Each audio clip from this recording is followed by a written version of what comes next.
Ikea. Let's go to Ikea, she said. Ikea, really? It's a bank holiday, he said. Yes, it'll be fun, she said. Really? He said. I'd rather not. Oh, come on, she said, and he shook his head, and she sulked, and they went anyway. They usually did things her way. It was easier that way. Now, I don't think there's anyone who hasn't experienced the fun that is the maze of Swedish interior design. Bright colours and lights give off glare as people turn into sheep and stare into space in zombie-like states.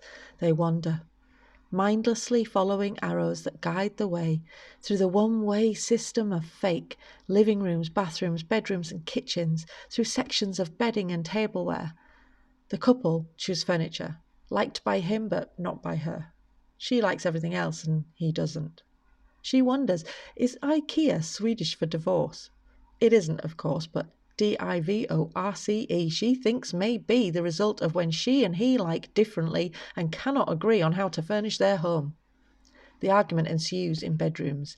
Mattresses confused, sprung or foam, which to take home. Who knows? Who cares? But in that moment she does, and he wants to leave. Yes, love, whatever you please. So they agree, silently, not to get one at all. Then refuse to communicate, fueling hate born of shopping for a home they want to fill, for a family they are yet to build.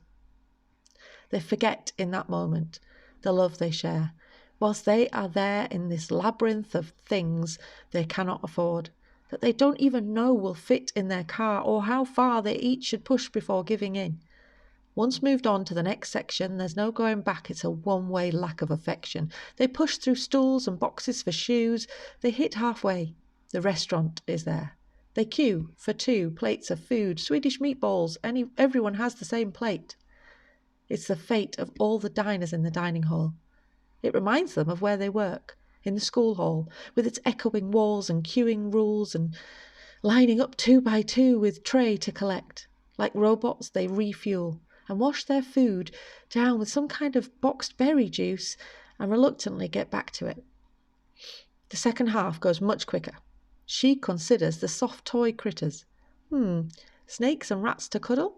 And he is in a huddle now, rocking back and forth over the trolley. Yes, there's a trolley now, strategically placed halfway round for all the knickknacks to be found on the final stretch of the Ikea race, the marketplace. Knives, forks, spoons, glasses and mugs, napkins in every colour, glass jugs, plates, serving trays, storage boxes, giant photographic prints of foxes, rugs and pillows, swatches of willow in fake foliage to dress vases of gigantic proportions. Then the warehouse bit, to collect the big bits, the larger furnishings, flat packed for ease of transporting. As they reach the cash registers, all that disagreement evaporates. The hate floats up above to the open plan with millions of other couples' plans of Bierster tables and Hemmer lamps, sitting above checkout tills, as broken couples filled with anger at each other decide to lay aside their differences. They smile sweetly at each other, at the influence of the Ikea experience, and they realise it will take more than that to break them. Arriving at the car, parked at the far, far end of the car park, they look at each other and realise they can't fit a brimless chest of drawers in a Ford Focus. And she sets to work manoeuvring seats, and he shuffles around on his feet, unpacking individual pieces, playing the game of car boot Tetris. They work together. They got this. On the journey home, they cannot see each other, for the wardrobe door between them blocks their view. But now they know they can face anything, for the Ikea experience didn't break them, but it laid another brick in their wall as they build tall their future, their family, their home. The edge of their smallest fingers brush past each other beneath the central barricade above the handbrake, and to themselves they each smile for a while as they make the drive home. Thanks for listening.